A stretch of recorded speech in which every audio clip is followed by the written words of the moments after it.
Success UPSC pointer में आपका स्वागत है। आज हम इस सीरीज का लेक्चर नंबर 2 है। लेक्चर नंबर 2 में इसमें डिस्कस करेंगे गुप्तोत्तर काल। इसमें गुप्तोत्तर काल में बताया गया है कि इसमें कौन सा पीरियड से कौन सा पीरियड है। तो गुप्त वंश की अवधि का जो शासन काल बताया जाता है वो फ्रेंड्स बताया गया है इसमें 319 से 500 ईस्वी तक। तो फ्रेंड्स इसमें पहला ही क्वेश्चन बन जाता है कि इसमें बताना होता है हमें गुप्त पीरियड यानी गुप्त वंश। गुप्त पीरियड का क्या था? गुप्त वंश ने लगभग 275 से 500 ईसा पूर्व तक शासन किया था। कितना किया था फ्रेंड्स? गुप्त पीरियड ने क्या था? 275 से 550 ईस्वी पूर्व तक शासन किया था। इस वंश की स्थापना लगभग 275 ईस्वी में महाराज श्री गुप्त द्वारा की गई थी। सबसे पहले यहीं से एक फ्रेंड्स क्वेश्चन खड़ा हो जाएगा कि गुप्त वंश की स्थापना किसने की थी? तो फ्रेंड्स वो की थी श्री महाराज गुप्त द्वारा। किसके द्वारा? श्री महाराज गुप्त द्वारा। नेक्स्ट पॉइंट क्या स्टार्ट हो जाता है हमारा? इसमें हो जाता है फ्रेंड्स किंतु गुप्त वंश का प्रथम शक्तिशाली शासक जो हुआ है वो चंद्रगुप्त प्रथम हुआ है। ठीक है फ्रेंड्स, जिसने 319 से 335 तक शासन किया था और इसने अपनी महत्ता को सूचित करने के लिए अपने पूर्वजों को विपरीत महाराजा धीराज की उपाधि धारण की थी। अब फ्रेंड्स यहाँ से एक क्वेश्चन और बन जाता है। वो क्वेश्चन क्या बन जाता है? कौन सा गुप्त वंश का ऐसा शासक था जिसने महाराजा धीराज की उपाधि धारण की थी? तो फ्रेंड्स वो कौन था? वो था चंद्रगुप्त प्रथम। ठीक है फ्रेंड्स, क्वेश्चन नंबर 2 की ओर चलते हैं। क्वेश्चन नंबर 2 में क्या है? निम्नलिखित में से किस शासकों ने चार अश्वमेध का संपादन किया था? वो क्या था फ्रेंड? प्रवरसेन प्रथम ने। वाक्टक शासक प्रवरसेन प्रथम ने 4 अश्वमेध यज्ञों का संपादन किया था। इसके साथ ही अनेक वैदिक यज्ञ भी किए। इसी वंश के शासकों ने प्रवरसेन द्वितीय की रुचि साहित्य में थी। उसने सेतुबंध नामक ग्रंथ की रचना की थी। भारत का नेपोलियन किसे कहा जाता है? भारत का नेपोलियन फ्रेंड्स समुद्रगुप्त को कहा गया है, क्योंकि इसमें बताया गया था भारत का जो नेपोलियन होता है, भारत का नेपोलियन मतलब सुपर पावर उस टाइम पे। भारत का नेपोलियन जो है ये इतिहासकार विंसेंट स्मिथ ने अपने early history of the India में समुद्रगुप्ता की वीरता एवं विजयों से मुग्ध होकर उसने भारत का इसको नेपोलियन कहा था। ठीक है फ्रेंड्स, क्वेश्चन नंबर 4 की ओर चलते हैं। भारत का नेपोलियन किसे कहा जाता है? भारत का नेपोलियन किसे कहा जाता है? वो कहा जाता है फ्रेंड्स समुद्रगुप्त को। निम्नलिखित में से किसी गुप्त राजा का अन्य नाम देवगुप्त के नाम पर था? वो फ्रेंड्स था क्वेश्चन, इसका आंसर हो जाता चंद्रगुप्त द्वितीय का। गुप्त शासक द्वारा चंद्रगुप्त द्वितीय विक्रमादित्य के नाम से भी जाना जाता है। ठीक है फ्रेंड्स, क्या है? चंद्रगुप्त द्वितीय विक्रमादित्य के नाम से भी जाना जाता है। उसका अन्य नाम देवराज तथा देवश्री में भी मिलते हैं। प्रथम गुप्त शासक जिसे परम भागवत की उपाधि धारण की थी वह था चंद्रगुप्त प्रथम नहीं था, वो था समुद्रगुप्त। ठीक है फ्रेंड्स, जिसने परम भागवत की उपाधि धारण की थी। नालंदा एवं गया ताम्र पत्रों के अनुसार समुद्रगुप्त प्रथम ने गुप्त शासक था जिसने परम भागवत की उपाधि धारण की थी। ज्ञातत्व है कि कुछ पुस्तकों में परम भागवत की उपाधि धारण करने वाला पहला शासक चंद्रगुप्त द्वितीय था और लोक सेवा आयोग ने भी इस प्रश्न का चंद्रगुप्त द्वितीय का नाम से जाना जाता है। परंतु विश्वविद्यालय के अनुसार आयोग यूजीसी ने इस प्रश्न का उत्तर जो होता है फ्रेंड्स वो समुद्रगुप्त को ही माना है। अगर आपको इसमें क्वेश्चन आ जाता है आपको एग्जाम में, चाहे वो यूपी पीसीएस में आए या बीपीएससी में आए या उत्तराखंड पीसीएस में आ जाए, तो फ्रेंड्स वहां जो आपको आंसर मानना है वो चंद्रगुप्त सेकंड को माना है, यानी चंद्रगुप्त द्वितीय को, ना कि समुद्रगुप्त को, क्योंकि यूजीसी जो है उसने भी इसको चंद्रगुप्त द्वितीय को माना है। नेक्स्ट क्वेश्चन है फ्रेंड्स जो दिया गया है इसमें, नेक्स्ट क्वेश्चन यहाँ से ये है, परम भागवत की उपाधि धारण करने वाला प्रथम शासक कौन था? परम भागवत की उपाधि धारण करने वाला पहला शासक था फ्रेंड समुद्रगुप्त। और इसमें जो था उपाधि धारण करने वाला पूछा पहला वो था समुद्रगुप्त। ठीक है फ्रेंड्स, इलाहाबाद स्तंभ अभिलेख में किससे संबंध है? इलाहाबाद, तो इलाहाबाद स्तंभ अभिलेख एक तो चंद्रगुप्त मौर्य थे, एक अशोक, दोनों के यहाँ पे जो प्रूफ है। आईएएस के प्री 2006 में ये क्वेश्चन पूछा गया था। तो फ्रेंड्स इसको थोड़ा सा अच्छे तरीके से देखने की जरूरत है, क्योंकि इलाहाबाद का जो अशोक स्तंभ अभिलेख है वो चंद्रगुप्त 335 से 735 के शासन के बारे में सूचना प्रदान करता है। इस स्तंभ पर समुद्रगुप्त के सर्वाधिक हरिसेन ने संस्कृति भाषा के प्रशंसात्मक का वर्णन किया है, जिसे प्रयाग प्रस्ति भी कहा जाता है। इसे चंद्रगुप्त की विजयों का भी उल्लेख मिलता है। क्वेश्चन नंबर 9 की ओर चलते हैं। इलाहाबाद का अशोक के स्तंभ के शासन काल के बारे में सूचना प्रदान करता है। इसका आंसर निकल के आएगा फ्रेंड्स डी, समुद्रगुप्त। प्रयाग प्रस्ती के किसके सैन्य अभियान के बारे में जानकारी मिलती है? समुद्रगुप्त, इसका ऑप्शन ठीक है। क्वेश्चन नंबर चलते हैं 11 की ओर। 11 में क्या है क्वेश्चन नंबर में बताएगा, समुद्रगुप्त के प्रयाग प्रस्ती में कौशल के शासक का क्या नाम था? तो यहाँ नाम था महेंद्र। प्रयाग प्रस्ती की 9वीं और 20वीं पंक्तियों में दक्षिण पथ के 12 राज्यों एवं उनके राजाओं के नाम मिलते हैं। प्रयाग प्रस्ती से ज्ञात होता है कि कौशल को राजा महेंद्र था तथा दक्षिण पथ के राज्यों में समुद्रगुप्त ने पहले से जीत कर ग्रहण मोक्षा अनुग्रह नीति के तहत कृपा कर उन्हें स्वतंत्र कर दिया था। ठीक है फ्रेंड, समुद्रगुप्त के प्रयाग प्रस्ती वाले स्तंभ में निम्नलिखित में से किसका लेख मिलता है? वो मिलता है जहांगीर का। प्रयाग प्रस्ती के समुद्रगुप्त के विषय में जानकारी महत्वपूर्ण स्रोत है। इसकी रचना समुद्रगुप्त के संधि विग्रह सचिव हरिश्रेण से की गई है। कनिंघम के माता अनुसार यह लेखक मूलतः कौशाम्बी में खुदवाया गया था। अकबर ने इस कौशाम्बी से मंगाकर इलाहाबाद के किले में स्थापित करवाया था। इस जहांगीर का एक लेख रानी काव्य अभिलेख एवं अशोक द्वारा कौशाम्बी के महामंत्रों को संग भेदने रोकने के लिए निर्देश एवं उत्कीर्ण किया गया था। ठीक है फ्रेंड, नेक्स्ट क्वेश्चन हमारा बनता है, पृथ्विया प्रथम वीर उपाधि।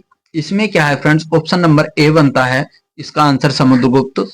इसमें इतिहासकार तेज शर्मा के अनुसार अगर देखा जाए तो a political history of the imperial Guptas का उल्लेख मिलता है। ठीक है फ्रेंड्स, इसमें क्या समुद्रगुप्त ने अश्वमेध यज्ञ कराया था जिसके बाद उसने पृथ्वी यामा पृथ्वी की उपाधि धारण की थी। ऐसा व्यक्ति जिसका पृथ्वी पर कोई भी प्रतिबंधी ना हुआ। उत्तर प्रदेश में लोक सेवा आयोग ने अपने संशोधित उत्तर पत्रक में इस प्रश्न का मूल्यांकन से बाहर कर दिया था। ठीक है फ्रेंड, क्वेश्चन नंबर 14 की ओर चलते हैं। इसमें फ्रेंड्स पहला है ये, इसमें पहला ऑप्शन है ये, हरिश्रेण समुद्रगुप्त के दरबार में प्रसिद्ध कवि था। ये बिल्कुल ठीक ऑप्शन है। ठीक है फ्रेंड्स, समुद्रगुप्त हरिश्रेण के दरबार में उसने देव की गुप्त महाकाव्य की रचना की थी, ये मेरे को नहीं लगता।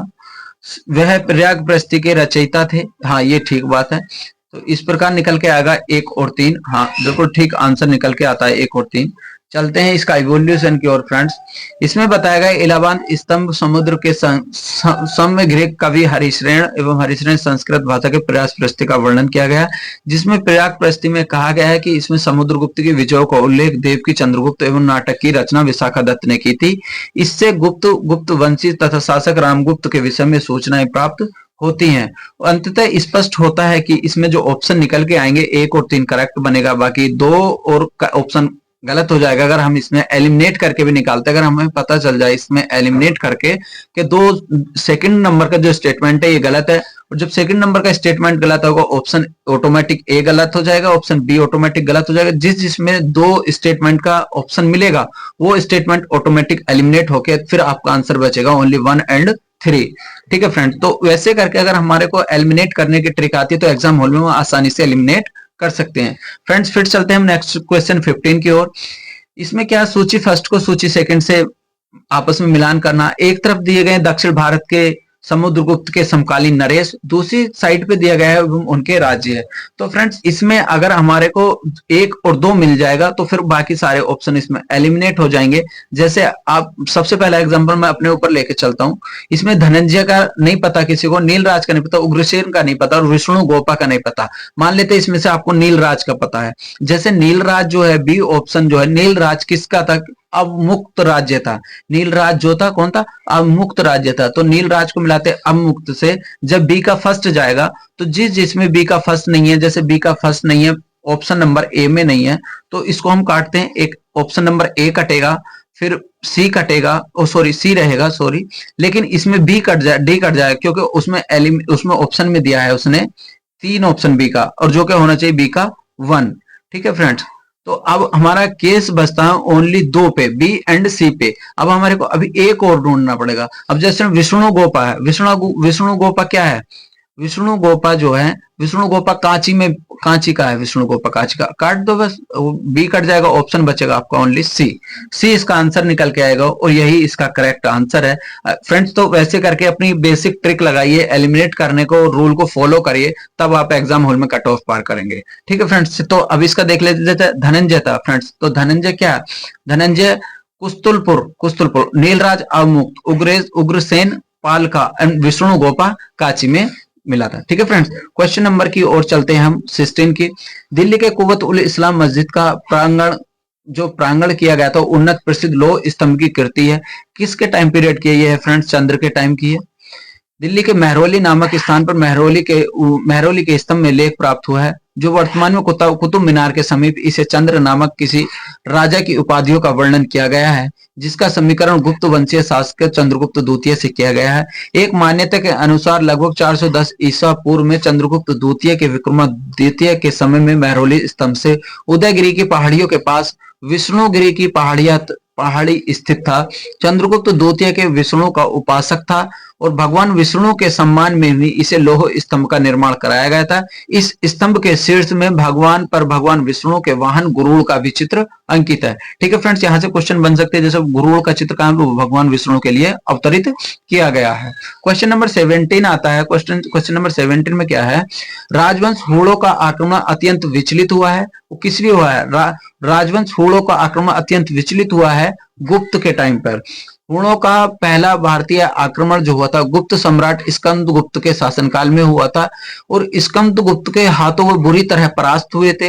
हुण जो थे स्कंदगुप्त से बुरी तरह से परास्त हुए थे और यह आक्रमण एक धावा मात्र रहा और देश के ऊपर कोई तत्कालिक प्रभाव नहीं पड़ा, किंतु परोक्ष रूप से इसने गुप्त साम्राज्य के पतन की गति तेज कर दी और स्कंदगुप्त की मृत्यु के बाद 5वीं शताब्दी के अंततः 6ठी शताब्दी के प्रारंभ में उत्तर पश्चिम कई क्षेत्रों में हुणों ने कब्जा कर लिया। ठीक है फ्रेंड्स, फिर चलते हैं क्वेश्चन नंबर 18 की ओर। क्वेश्चन नंबर 18 में क्या है फ्रेंड्स, क्वेश्चन नंबर 18 में हुणों ने भारत पर आक्रमण किया, ठीक बात है, लेकिन किसके टाइम पीरियड पे किया, हुणों ने आक्रमण किया था फ्रेंड स्कंदगुप्त के शासनकाल में, याद रखना। निम्नलिखित में से किस गुप्त शासक ने हुणों पर विजय प्राप्त की थी, हुणों पर विजय प्राप्त की थी फ्रेंड स्कंदगुप्त ने, ऑप्शन नंबर सी इसका सही आएगा। ठीक है फ्रेंड्स, फिर आता हमारा नेक्स्ट क्वेश्चन है 20। गुप्त सम्राट जिसने हुणों को पराजित किया वो था स्कंदगुप्त। 53 एंड 55 बीपीएससी 2011 में यानी 2 बार का क्वेश्चन पूछा गया है, याद रखना। इनमें से किस गुप्त शासक ने हुणों को पराजित किया, ये स्कंदगुप्त आएगा, ये लोअर पीसीएस यूपी में पूछा गया था। 22 नंबर पे क्वेश्चन आता है किस अभिलेख से ज्ञात होता है कि स्कंदगुप्त ने हुणों को पराजित किया था, वो किया था फ्रेंड्स भीतरी स्तंभ अभिलेख में। उत्तर प्रदेश के गाजीपुर जिले में सैदपुर तहसील के भीतरी नामक स्थान पर भीतरी स्तंभ अभिलेख मिलता है। इसमें पुष्यमित्र हुणों के साथ स्कंदगुप्त का वर्णन मिलता है। उल्लेखनीय है कि हुणों का पहला भारतीय आक्रमण गुप्त सम्राट स्कंदगुप्त के शासनकाल में हुआ था। वे स्कंदगुप्त के बुरी तरह से पराजित हुए थे। ठीक है फ्रेंड, नेक्स्ट क्वेश्चन चलता हमारा, गुप्त साम्राज्य के पतन के विभिन्न कारण थे, निम्नलिखित कथनों में से कौन सा कारण सही नहीं है, गलत बताना। तो इसमें अरब आक्रमण, बाकी सारे आक्रमण होते हैं गुप्त साम्राज्य के पतन के कारण। हुण आक्रमण हुआ, प्रशासन एवं सामंतीय ढांचा परिवर्तित हुआ, उत्तरवर्ती गुप्तों का बौद्ध धर्म को स्वीकार करना भी माना गया। गुप्त साम्राज्य के पतन के पश्चात कारणों में अरबों का भारत के आक्रमण के लिए उत्तरदायी नहीं था। भारत पर अरब आक्रमण गुप्तों के पतन के बाद पूर्व मध्यकाल हुआ था। ठीक है फ्रेंड्स, क्वेश्चन नंबर 24 की ओर चलते हैं। शक विजेता किसे माना जाता है, शक विजेता चंद्रगुप्त द्वितीय को माना जाता है।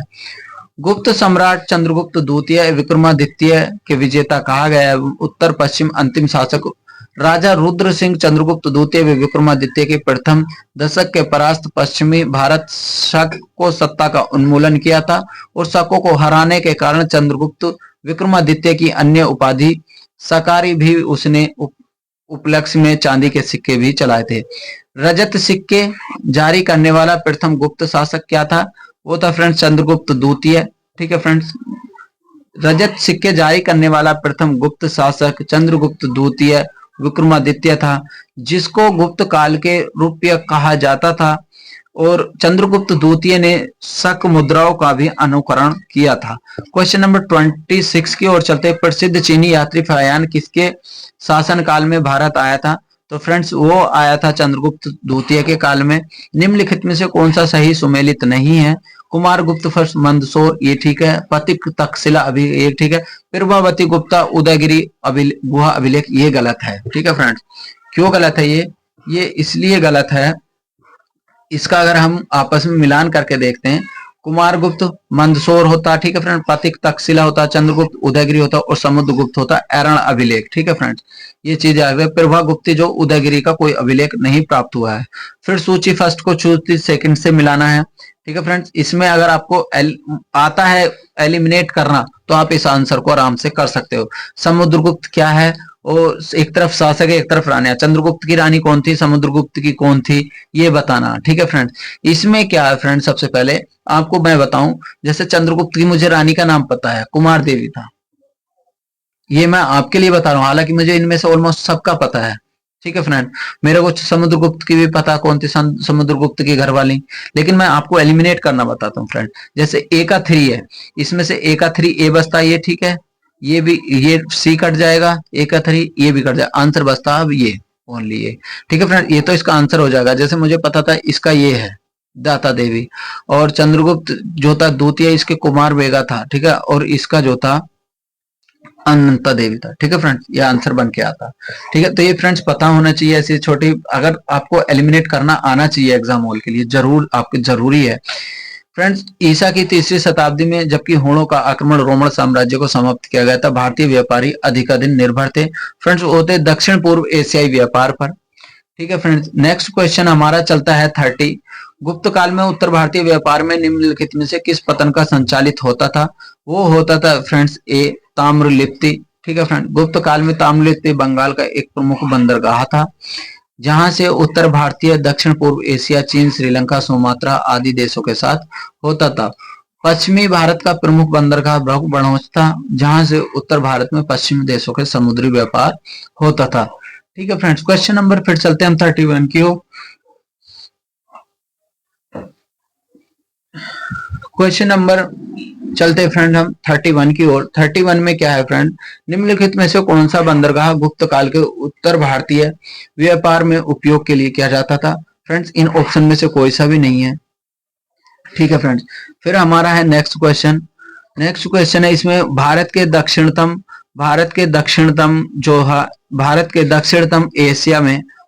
दक्षिणतम एशिया के साथ अपने प्रारंभिक संपर्कों के साथ व्यापारिक संबंध बंगाल की खाड़ी पर बनाए रखते थे। इनमें से कौन सा बंगाल की खाड़ी के लिए सबसे विश्वसनीय है?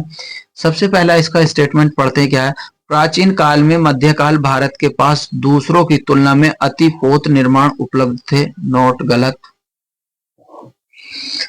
इसके उद्देश्य के लिए दक्षिण भारतीय शासकों ने व्यापारियों, ब्राह्मण, पुजारियों को बौद्ध भिक्षुओं के साथ संरक्षण किया। नोट।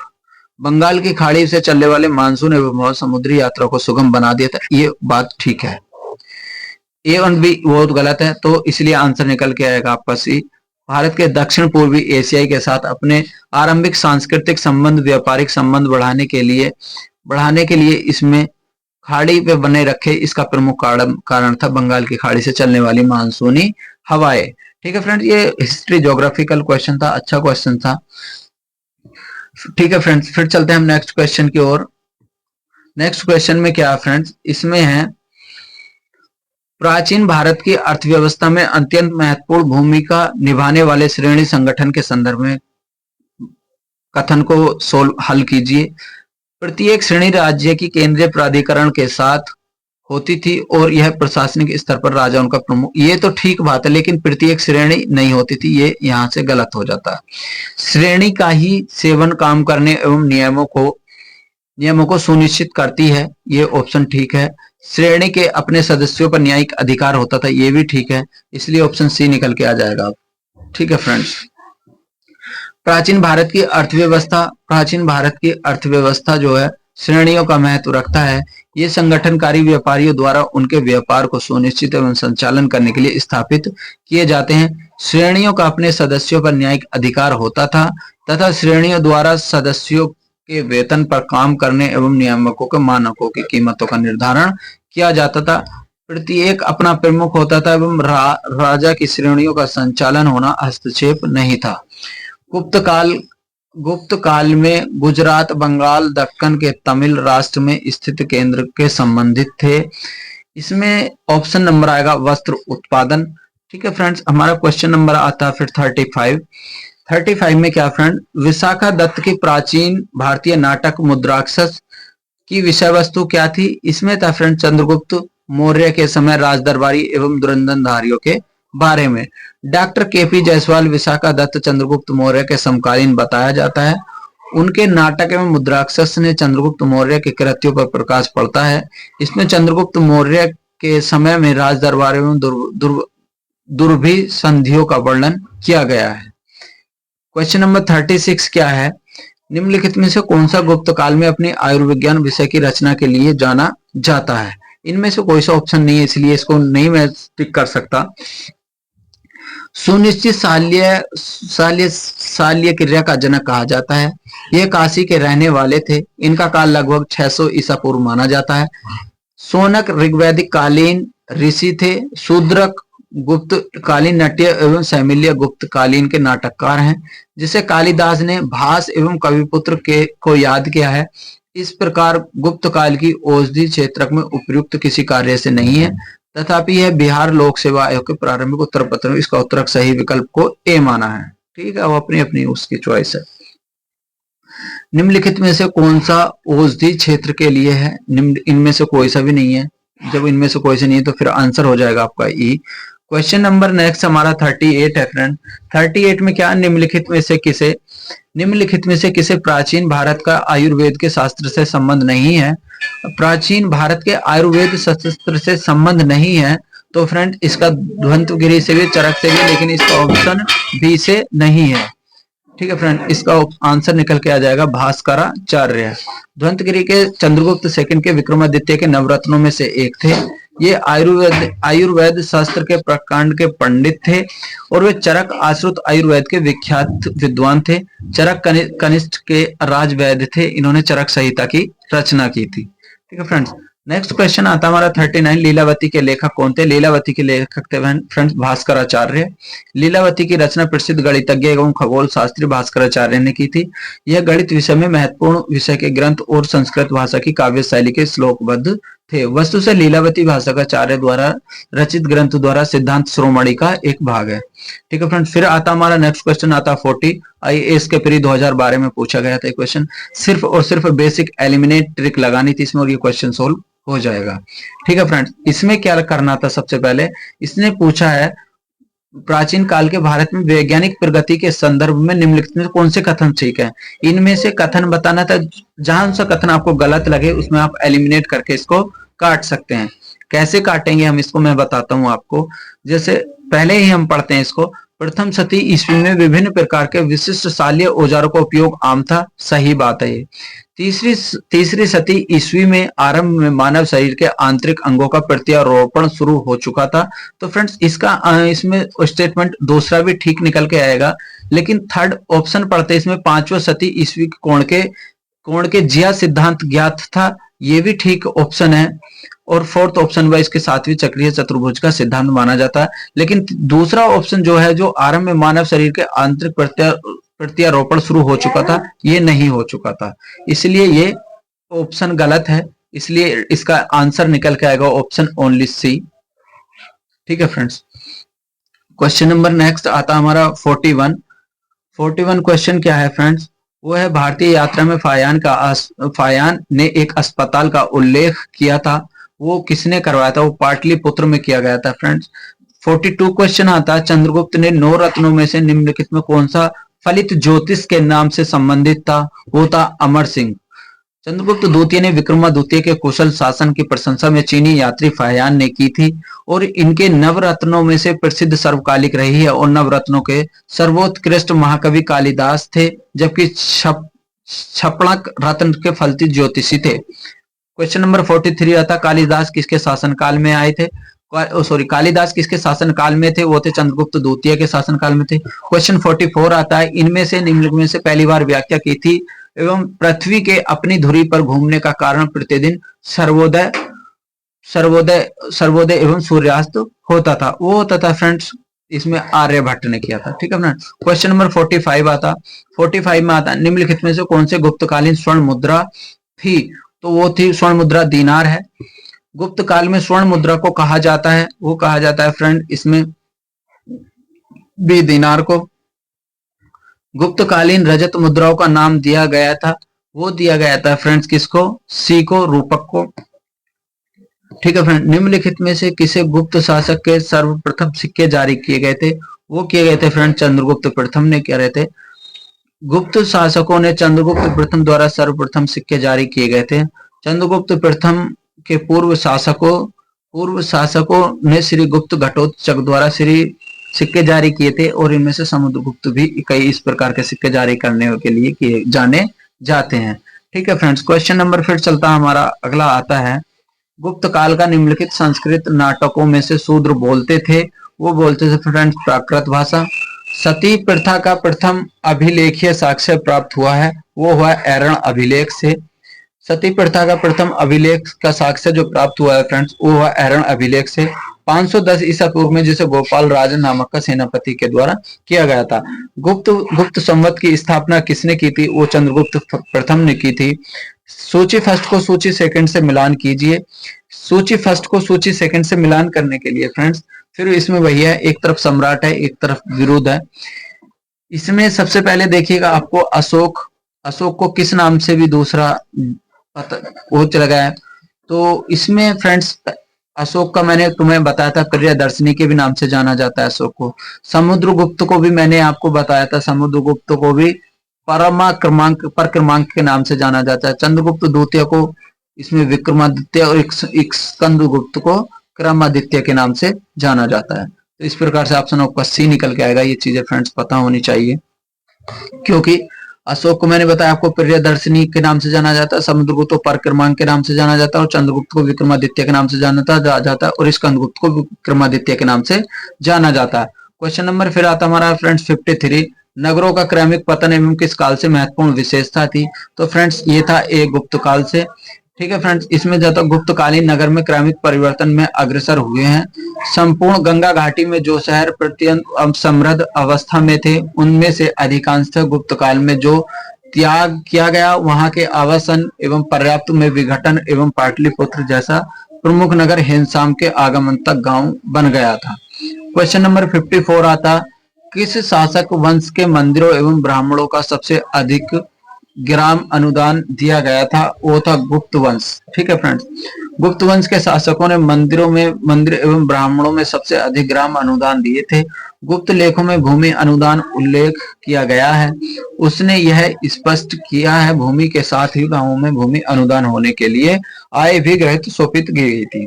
ठीक है फ्रेंड। क्वेश्चन नंबर फिर आता हमारा 55 क्वेश्चन क्या है, किस शासनकाल को स्वर्ण युग कहा जाता है? वो गुप्त युग को स्वर्ण युग कहा जाता है, क्योंकि इतिहासकारों ने भारत के स्वर्ण युग इसलिए कहा है, इस काल में क्लासिक युग का भारत में पेरिऑक्सिन को स्वर्ण काल के रूप में जाना जाता है। ठीक है फ्रेंड्स।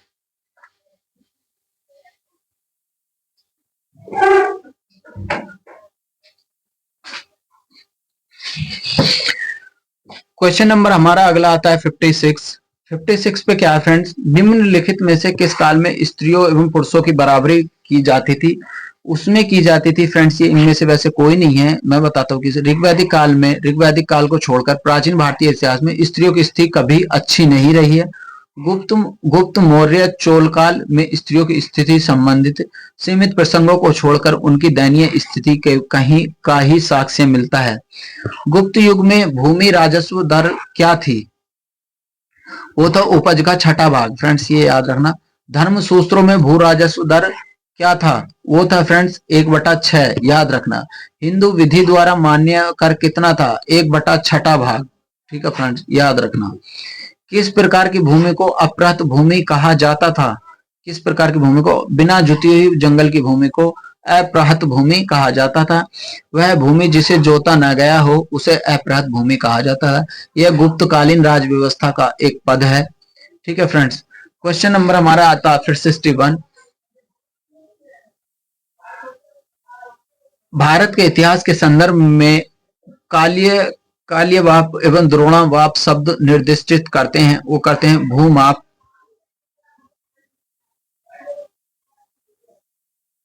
गुप्त साम्राज्य द्वारा निम्न में से किन्हें कर रहित कृषि भूमि प्रदान की जाती है, वो की जाती है फ्रेंड्स सी को।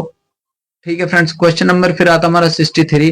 प्राचीन भारत में सिंचाई कर को कहते हैं, सिंचाई कर को प्राचीन भारत में कहते हैं फ्रेंड्स बिदक भागन। ठीक है फ्रेंड्स, तीसरी शताब्दी में वारंगल प्रसिद्ध था, वो था फ्रेंड्स लोहे के यंत्रों का उपकरण। ठीक है फ्रेंड्स, क्वेश्चन नंबर फिर हमारा आता 65। आईएएस 2020 में पूछा गया, प्राचीन भारतीय गुप्त राजवंश के समय के संदर्भ में नगर की घंटाशाला कादूरा की चोल किस लिए विख्यात थे। ये फ्रेंड्स 65 पे हमारे को करना है, विदेशी व्यापार करने वाले बंदरगाह।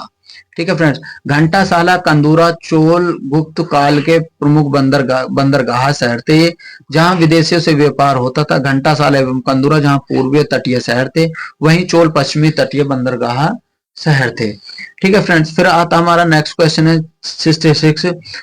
तोरण तोरणमाण किस जलीय दल का था, वो था तोरणमाण जल जो था हूण का था। इसमें क्या था फ्रेंड, तोरणमाण भारत के दूसरे आक्रमण के नेता थे। वह मध्य भारत के एक एरन नामक स्थान से वरहमय प्रतिमा के का पर खुदा हुआ था। उसका लेख जिससे पता चलता है धन्य विष्णु एवं उसके शासनकाल के प्रथम में वर्षा का सामंत था। निम्नलिखित में से किसने होड़ों के मेहर कुल को पराजित किया था, वो था 67 का आंसर निकल के आएगा बी यशोवर्धन। चीनी यात्री की 6ठी शताब्दी में भारत दर्शन किया गया था, वो किया गया था सुंग युन में, ऑप्शन नंबर सी। ठीक है फ्रेंड, फिर आता हमारा चीनी यात्री सुंग यान ने भारत की यात्रा की थी। इसमें की थी उन्होंने फ्रेंड्स सबसे पहले 515 से 520 ईस्वी में। चीनी यात्री सुंग यान ने 518 से 521 में भारत की यात्रा की थी। इसने अपनी 3 वर्षों की यात्रा में बौद्ध धर्म की प्राप्तियां एकत्रित की थी। दिए गए विकल्पों में से इसका निकट आंसर ए आएगा। छत्तीसगढ़ पीसीएस में पूछा गया क्वेश्चन है, एलिमिनेट करके इसका आंसर निकाला जाएगा। गुप्त सम्राट क्या गुप्त सम्राट स्वयं एवं देवीय अधिकारों का दावा करते थे, नो सॉरी हाँ करते थे। उनका प्रशासन नितांत केंद्रित था, ये गलत है। इसका आंसर निकल के आएगा ए एंड 1 और 3 यानी ऑप्शन नंबर सी। ठीक है फ्रेंड्स, क्वेश्चन नंबर फिर चलते हैं हम 71 की ओर। 71 में क्या है फ्रेंड्स, 71 में जो है ये है, गुप्त काल के दौरान बलात् श्रम विशिष्ट संदर्भों में से कौन सा ऑप्शन सही है। इसे राज्य की आय एवं स्रोत जनता द्वारा किए जाने वाला एक प्रकार का कर माना जाता है। ठीक है फ्रेंड्स, कर माना जाता है। चंद्रगुप्त द्वितीय के उदयगिरी गुहालेख में रिद्धपुर अभिलेख समेत अनेक गुप्तकालीन अभिलेखों का विशिष्ट बलात्श्रम एवं अन्य करों के स्थान पर यद्यपि बेगार प्रथा का प्रमाण मिलता है। मौर्य युग से ही किंतु गुप्त काल के विभिन्न अपवादों पर राजा प्राप्त कर एक रूप बनाया गया था। इसके तहत मजदूरों, शिल्पियों एवं कृषकों को अन्य रूप से राज्य के लिए श्रम करना होता था। ठीक है फ्रेंड्स, क्वेश्चन नंबर फिर चलते हैं हम 72। कहा जाता है कि शतरंज का खेल उद्भूत हुआ है, क्वेश्चन इसका आंसर निकल के आएगा डी भारत में। शूद्रक द्वारा लिखी गई प्राचीनतम भारतीय पुरुषोत्तम का विषय था एक धनी व्यापारी एवं गणिका की पुत्री की प्रेम गाथा है। शूद्रक मृच्छिका कट्टम नामक रचना जो गुप्तकालीन शासन व्यवस्था में एक नगर जीवन के विषय में रोचक सामग्री मिलती है। इसके तत्कालीन समाज में होने वाले परिवर्तनों पर प्रकाश पड़ता है। इसे पता चलता है कि उज्जैन में कुछ शूद्रक अधिकारी थे, उन्हें महाकाव्यों एवं पुराणों में श्रावण का अधिकार भी मिल गया था। वस्तुतः इस ग्रंथ में चारुदत्त नामक ब्राह्मण सारथी एवं मृणिका की पुत्री वसंत सेना की प्रेम गाथा के रूप में किया गया है। Question number 74। प्राचीन सांख्य दर्शन किसका महत्वपूर्ण योगदान है, वो है फ्रेंड्स ऑप्शन नंबर ए कापिल्य। क्योंकि इसमें फ्रेंड्स सांख्य दर्शन जो है भारतीय प्राचीनतम प्रमाणी महर्षि की संख्या को दर्शाया गया है। ठीक है फ्रेंड्स, फिर आता हमारा क्वेश्चन नंबर 75। कपिल मुनि द्वारा प्रतिपादित दार्शनिक प्रणाली है, वो है फ्रेंड्स ऑप्शन नंबर बी सांख्य दर्शन। सांख्य दर्शन प्रतिपादित किया गया है, वो किया गया ऑप्शन नंबर सी। ठीक है फ्रेंड्स, कपिल द्वारा। भारत में दार्शनिक विचार एवं इतिहासकार से संबंध सांख्य संप्रदाय के कौन है, वो है फ्रेंड्स इसमें ये तो है नहीं पहला ऑप्शन, क्योंकि इसमें सांख्य पुनर्जन्म के सिद्धांत को अस्वीकार नहीं करता, ये स्वीकार करता है, इसलिए गलत हो जाएगा। सांख्य की मानसिकता ज्ञान एवं न्याय को भेदभाव है, फ्रेंड्स ये ऑप्शन ठीक है आपका, तो इसमें ये निकल के आएगा आपका बी। ठीक है फ्रेंड्स, चलते क्वेश्चन नंबर 878 की ओर। निम्नलिखित को पढ़िए और सही विकल्प चुनिए। कपिल सांख्य पद्धति का सबसे पुराना प्रणेता है। कपिल को यह बताते हुए कि किसी व्यक्ति के जीवन प्रकृति की शक्तियों द्वारा बढ़ाया जाता है, किसी देवी सत्ता द्वारा नहीं। ठीक है फ्रेंड्स, तो इसमें आपका आंसर है कथन ए और बी दोनों सही है। ठीक है फ्रेंड्स, योग दर्शन के प्रतिपादक हैं योग दर्शन के पतंजलि। अच्छा क्वेश्चन है, याद रखना ये फ्रेंड्स। क्वेश्चन नंबर फिर आता हमारा 780। क्वेश्चन नंबर फिर आता हमारा 80 में क्या योग का आविष्कारक सबको पता पतंजलि। निम्नलिखित में कौन सा अष्टांग योग का अंश नहीं है, अष्टांग योग का अंश अनुस्मृति नहीं है। ठीक है फ्रेंड्स, महर्षि पतंजलि योग को चित्त को निरोध के रूप में परिभाषित किया गया है। ठीक है फ्रेंड्स, नेक्स्ट क्वेश्चन है हमारा 82। महाभाष्य के लेखक पतंजलि के सामयिक थे, कौन थे? महाभाष्य के पतंजलि के सामयिक थे फ्रेंड्स, वो थे पुष्यमित्र सुग। 83 नाव्य न्याय संप्रदाय के संस्थापक कौन थे? फ्रेंड्स वो थे गणेश भी थे और उदयीन थे। मिथिला के प्रसिद्ध उदयीन न्याय दर्शन के प्रख्यात विद्वान थे। उनकी रचना कुसुमोमंजलि को नाव्य दर्शन का मूल स्रोत माना जाता है। ठीक है फ्रेंड, क्वेश्चन नंबर फिर आता हमारा 84। 84 क्या है फ्रेंड? जब तक जीवित रहो सुख से जीवित रहो, चाहे इसके लिए ऋण लेना पड़े, क्योंकि शरीर के भीष्म भूत हो जाने पर पूरा गमन नहीं हो सकता। पुनर्जन्म निषेध करने वाली यह उक्ति किसकी है? ये चरवाकों में मिलती है फ्रेंड्स। किसमें मिलती? चरवाकों में। भारत दर्शन में, चरवाक दर्शन में भौतिकवादी विचारधारा पोषक जीवित में दर्शन का आदर्श, जबकि एक जीवित रहे हैं, सुख जीवित रहे हैं, उधार लेकर घी पिए, क्योंकि ये देह भस्म हो जाने के बाद पुनर्जन्म नहीं होता। केवल प्रत्यक्ष प्रमाण कौन स्वीकार करता है? वो करता है फ्रेंड्स चरवाक। याद रखना, प्रत्यक्ष प्रमाण कौन स्वीकार करता है? चरवाक। क्वेश्चन नंबर आता हमारा 86। क्वेश्चन नंबर आता है फ्रेंड्स हमारा 86। अधोलिखित में से कौन सा चरवाक के अनुसार सर्वोच्च मूल्य है? वो है फ्रेंड्स काम करो फल पाओ, ये चरवाक की धारणा थी। 87 चरवाक दार्शनिक प्रणाली है, इसका ऑप्शन निकल के आएगा लोकायत प्रणाली भी कहलाती है। क्वेश्चन नंबर हमारा लास्ट है 89। न्याय दर्शन को न्यायचारिता किया गया है, इसमें ऑप्शन निकल के आएगा फ्रेंड्स बी, गौतम के द्वारा। ठीक है फ्रेंड्स, फिर हमारा नेक्स्ट क्वेश्चन आएगा, नेक्स्ट क्वेश्चन 89। न्याय दर्शन का संस्थापक किसे माना जाता है? वो माना जाता है फ्रेंड्स गौतम को। न्याय दर्शन का प्रवर्तक कौन? गौतम। और न्याय दर्शन का प्रवर्तक किसे माना जाता है फ्रेंड्स? गौतम को। कि क्वेश्चन देखो, एक ही क्वेश्चन की मीमांसा का प्रणेता कौन है? जैमिनी। कौन है फ्रेंड? जैमिनी। सूची फर्स्ट को सूची सेकंड से याद कीजिए। मीमांसा का तो मिलेगा जैमिनी, कहाँ है अभी बताया था मैंने, और न्याय दर्शन का मिलेगा फ्रेंड्स गौतम से। इनमें नहीं है, वो ऊपर जाके मिलेंगे। ठीक है फ्रेंड्स, यहीं से मिलेगा। देखो ये दे रखा है इन्होंने, जैसे न्याय दर्शन का कौन मिलेगा? तार्किक चिंतन, मीमांसा का अनुष्ठान, और सांख्य दर्शन का मिलेगा वास्तविक ज्ञान अधिकरण, और वेदांत का मिलेगा आत्मज्ञान। षड्यंत्र एवं उनके प्रेरण न्याय दर्शन का गौतम है, और पूर्व मीमांसा का जैमिनी है, और सांख्य का कपिल मुनि है, और वेदांत का बद्रायण है, और वैशिकी दर्शन का उलूक कर्णाद है, और योग दर्शन का जो है पतंजलि है। कर्म का सिद्धांत संबंधित है, वो है फ्रेंड्स ऑप्शन नंबर बी, मीमांसा। ठीक है फ्रेंड्स, 95 निम्न में से किस दर्शन का मत है कि वेद शाश्वत सत्य है? इसमें से ऑप्शन निकल जाएगा सी, मीमांसा। ठीक है फ्रेंड, अपूर्व का सिद्धांत संबंधित है, अपूर्व का सिद्धांत संबंधित है मीमांसा से। किससे? मीमांसा से। अपूर्व का सिद्धांत मीमांसा दर्शन से संबंधित है, क्योंकि मीमांसा दर्शन का एक दृश्य शक्तिशाली कल्पना की गई है जो कर्म एवं उसके परिणाम के बीच अति लौकिक कड़ी है।